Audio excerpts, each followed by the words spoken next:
Almost a month in the air, but Clyde Sleeper and Wes Carroll can still fly, and I don't mean maybe. Getting fuel from a speeding car at 60 per is no cinch, but these boys do it with skill that takes your breath away.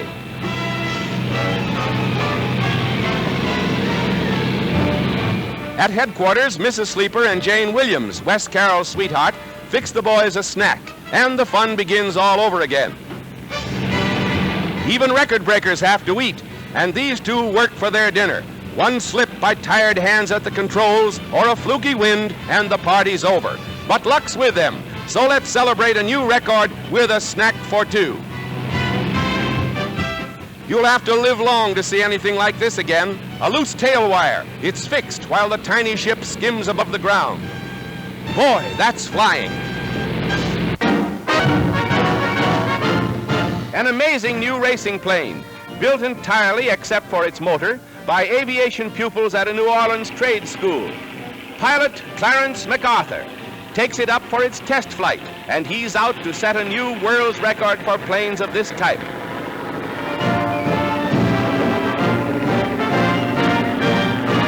Boy, I'll say it can move.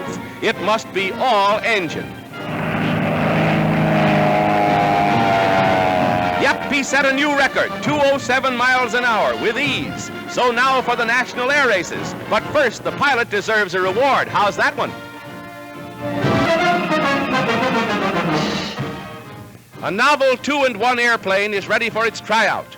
This engineering marvel, with twin motors side by side, geared to one propeller, is to introduce freewheeling into the ether.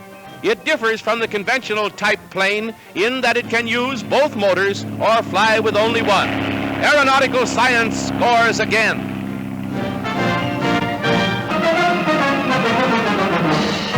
The world's largest land plane, the Douglas DC-4, is being wheeled out of its hangar for exhaustive tests. Inside and out, it's the latest in aeronautical design, and Carl Cover, the pilot, is going to take her out amongst the clouds. The four-motored transport is fitted like a flying laboratory for these trials, with navigators and experts hard at work, feeling the giant pulse as the great plane speeds along. She'll carry 47 passengers, a queen of the skies.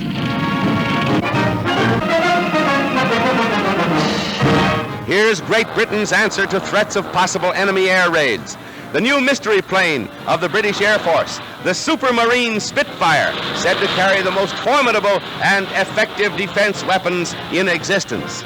Just what they are is a secret, and so is the exact speed of the plane, but you can see it's plenty fast. An important factor, no doubt, in Prime Minister Chamberlain's boast to Commons that England need fear no nation.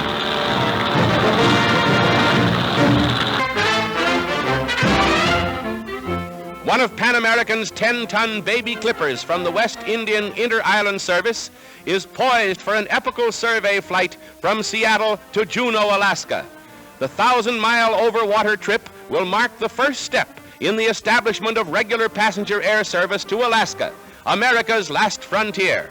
In Alaska, the proposed line will connect with commercial airlines now operating in the interior of that vast United States possession.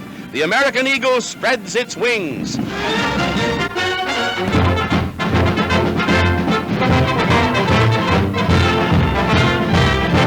Graduation day for enlisted men at the dirigible base. So cast off and head for an open-air ceremony high above the earth.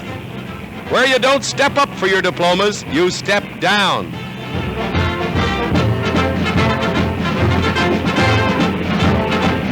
The big moment in a thrilling day. The blimp noses through cloud banks, so there's another minute.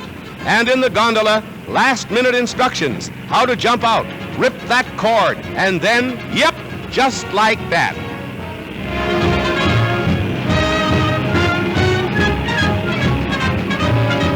All set. Hold tight.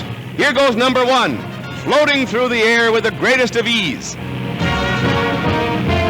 Number two, and another thrill. And there's no flunking in this game. You can't trade in your old chute. There's no second chance.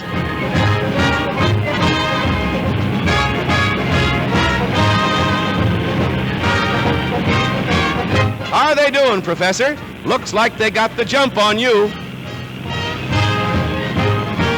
2 diplomas, coming up for 2, coming down. And here's another. They're old-timers now, and a bonus is theirs. But boy, does that ground feel good!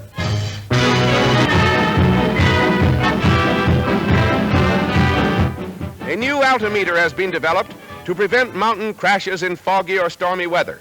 A radio transmitter aboard the plane sends forth ultra-short waves, and a receiver picks them up as they are reflected from the ground in less than a millionth of a second and translates them into feet on the dial on the right.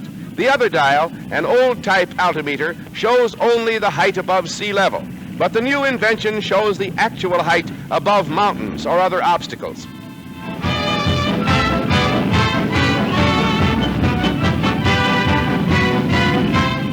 The device, developed by the United Airlines, can be directed ahead on the course, and in weather like this, it means safer flying.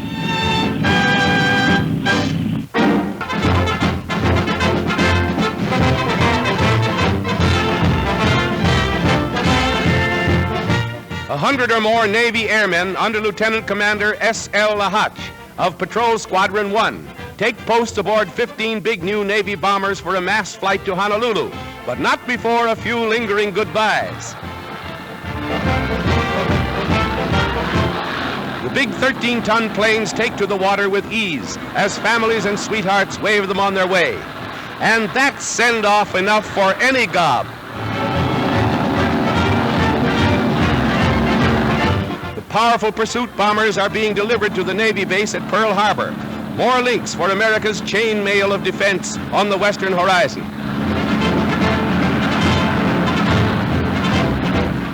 This is the latest of many sensational mass flights by Navy airmen, and they call this 2,250-mile hop a routine flight.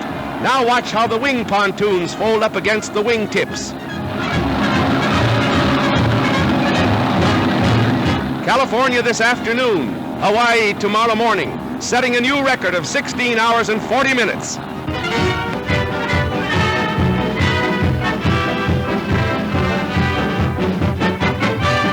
Graduation day as fledgling pilots sprout wings for Uncle Sam. 400 students are completing their course today, the first group of thousands being trained by the Army to bolster our Air Force. From Glendale, the pilots go to either Kelly or Randolph Field for advanced training. And when the program is completed, America will have the largest group of highly trained pilots in the world.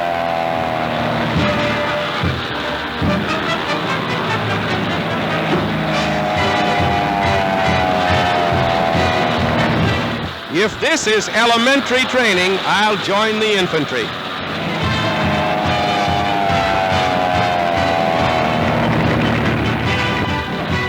With thousands of highly trained pilots and 5,000 new planes being built in a $300 million expansion program, is it the figures or the flying that has you dizzy?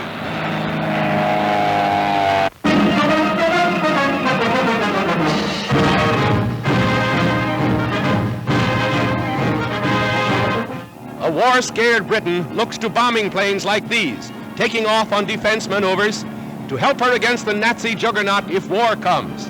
Capable of flying to Berlin and back non-stop, or refueling in Poland and dropping more bombs on the trip home. We hope they won't have to.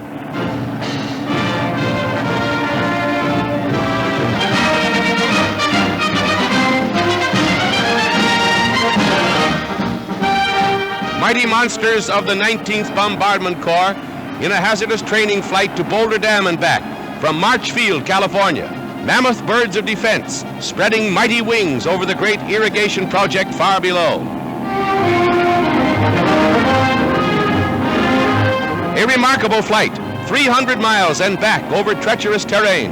Ample proof that the great speedy bombers and their Air Corps crews can be counted upon when the time comes. A picturesque and spectacular flight, too. And now, before the return to Marchfield, the huge flying fortresses pay a visit to the Grand Canyon in an amazing demonstration of daring. At tremendous speed, although they seem to be just floating along, the great craft skim the edges of the canyon walls, so close it leaves you aghast.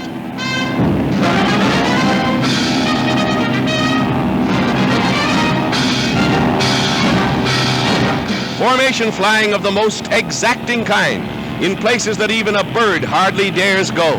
When you're talking about warfare in the air, remember that Uncle Sam has the finest planes and pilots in the world.